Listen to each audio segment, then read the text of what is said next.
Shëndetje gjithëve, kur do që jemi gati. Atë nëse mund të vazhdojmë. Pra, ishte edhe një vazhdim i radhës i seancës konstituive, sado e pabesueshme që mund të duket. Pra, kemi tashmë mbi 30 herë që deputetët e opozitës vinë në sallë dhe refuzojnë të kryejnë obligimin e tyre kushtetues, pra që të votojnë, të marrin pjesë në votim.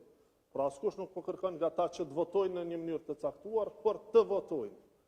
Sepse me mos votim ata po e shkelin kushtetutën dhe interpretimin e gjykatës kushtetuese të vitit 2014, i cili thotë që deputetët janë të obliguar të gjejnë zgjidhje për konstituimin e kuvendit. Mund të votojnë në mënyrë të hapur apo të fshehtë dhe mund të votojnë për, kundër ose të abstenojnë, por pjesëmarrja në votim është obligative sipas kushtetutës. Po e shohim që tashmë mos konstituimi i kuvendit, pra ka filluar ose do të fillojë të gjenerojë edhe pasoja.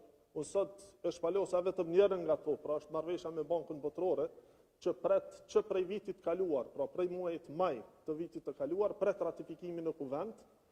Pra edhe një herë, kjo vetëm sa e dëshmon që nuk bëhet fjalë vetëm për një emër të përveçshëm, siç po pretendon opozita, por bëhet fjalë për një blokadë sistematike të vazhdueshme, qysh edhe gjatë legjislaturës së kaluar, pra kur refuzonin marrëveshjet ndërkombëtare. Nëse tani qenë ka problem konstituimi për shkak të një emri të përveçshëm, cili ka qenë problemi legjislaturën e kaluar, kur kuvendi ishte funksional, por opozita refuzonte të merrte pjesë në votim, apo votonte kundër marrëveshjeve ndërkombëtare. E kemi rastin konkret, pra mbi 90 milion euro me Bankën Botërore, marrëveshje tepër e favorshme që nuk e ka asnjë shtet tjetër në rajon. Dhe Kosova vetëm fal për kushtimit të qeverisë për të bërë reforma ka përfituar nga ajo marrëveshje, pra bëhet fjalë për 90 milion euro me 0% kamat, që kostoja vjetore me kushtet e tregut do të shkonte 4-5 milion euro në vit. Pra tashmë një vit është bërë që kjo marrëveshje nuk është votuar, që i bie që opozita me mos votimin e kësaj marrëveshje tashmë i ka kushtuar 5 milion euro Republikës së Kosovës dhe taksapaguesve. Ka dhe marrëveshje të tjera, pra kur jemi tek çështja energjetike, sepse kemi pa që opozita është bërë mjaft aktive, është edhe një marrëveshje tjetër që pret për investimin në parkun solar në Kek.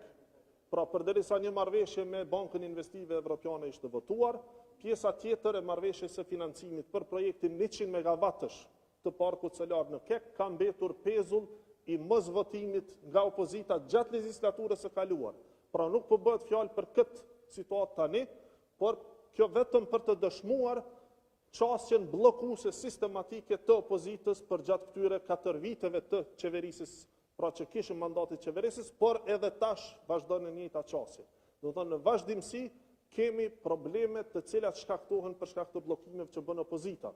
Ne dëgjuam pak më parë deputetin Bajrami, teksa tha që kjo bllokadë dhe ky vakum ju konvenon keqbërësve, apo i bie kjo pyetja ime do të ishte që me vetë faktin që opozita nuk po merr pjesë në votim dhe po e mundson, po e shkakton këtë bllokadë, a janë ata keqbërësit? Apo e quan vetveten keqbërës, meqense aty konvenon më shumë që të vazhdojë kjo situatë.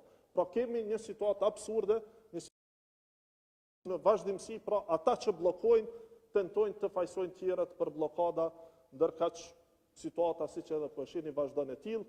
Uroj dhe besoj që së shpejti pra që të kemi një mendim apo gjykim edhe nga gjykata kushtetuese në lidhje me çështjen që tashmë është adresuar, që të rikonfirmohet pra që votimi i fshehtë, ashtu siç ishte thënë në vitin 2014, pra që votimi i fshehtë është njëra prej mënyrave që duhet të shfrytëzohet nga deputetët, dhe uroj dhe shpresoj pra që nuk do të ketë diktat dhe shkelje të kushtetutës e të ligjeve, pra nga kryesuesit e partive opozitare, të cilët siç edhe kemi dëgjuar tashmë kanë tendenca autoritare, pra që t'i detyrojnë deputetët e tyre të fotografojnë apo ta shfaqin votën në publik, votën e fshehtë, pra që do të ishte shkelje ndaj gjitha parimeve demokratike.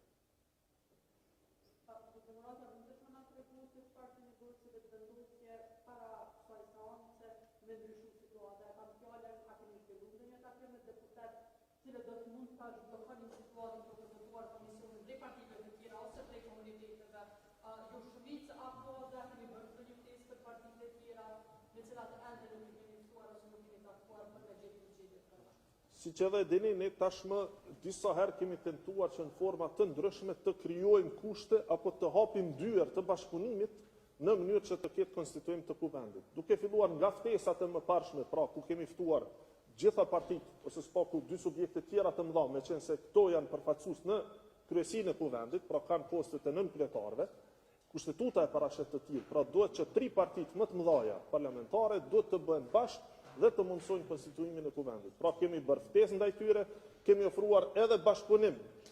E dini, kur kemi bërë ftesë pra që të bashkohen dhe të mundsojnë konstituimin e kuvendit, LDK-ja ka thënë që duhet marrëveshje politike për të bërë një gjë të tillë dhe madje as që kanë ardhur në ato takime, u kemi ofruar edhe marrëveshje politike, prap kanë refuzuar dhe kushti i tyre i vetëm është që ata vinë në qeveri vetëm nëse edhe PDK-ja vjen me ta. Për neve kjo për momentin është e papranueshme, siç e dini, sepse konsiderojmë, siç e ka thënë edhe kryeministri, që duhet ka ende hapësirë për reforma në kuadër të Partisë Demokratike, edhe s'paku një mandat, ndërkaq bashkëpunimin ne kemi ofruar të sinqert, por kanë refuzuar që diskutojnë edhe për marrëveshje politike. Pra shihni që në vazhdimsi të gjitha tentativat tona për të arritur një rezultat të tillë janë refuzuar ose kanë hasur në cinizmin e partive opozitare, të cilat pra refuzojnë që të marrin pjesë dhe të kryejnë obligimin e vet kushtetues për të votuar. Ne tashmë i kemi pa përgjigjet e tyre, pra të partive opozitare, madje ata na referojnë dhe na drejtojnë që të mos i ftojmë më, sepse kanë dhënë tashmë përgjigjen e tyre. Domethënë, në anën tjetër refuzojnë të marrin pjesë në çfarëdo bashkëpunimi apo mundësie që do të zhbllokon të situatën, dhe në anën tjetër pra tentojnë të fajsojnë lëvizjen vetëvendosje, grupin parlamentar të lëvizjes vetëvendosje, si subjekti i cili po refuzon pra që të konstituojë kuvendin, kur ne jemi të vetmit që po votojmë për.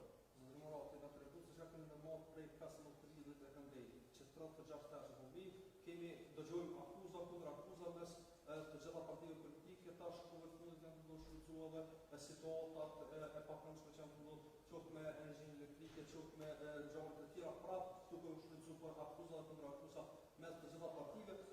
Unë që për më ditë është prej këtij momenti, deri pas 48 orëve kur kemi marrë përsëri këtu. A keni menduar diçka për me u parafru edhe për me mund me gjetë një zgjidhje?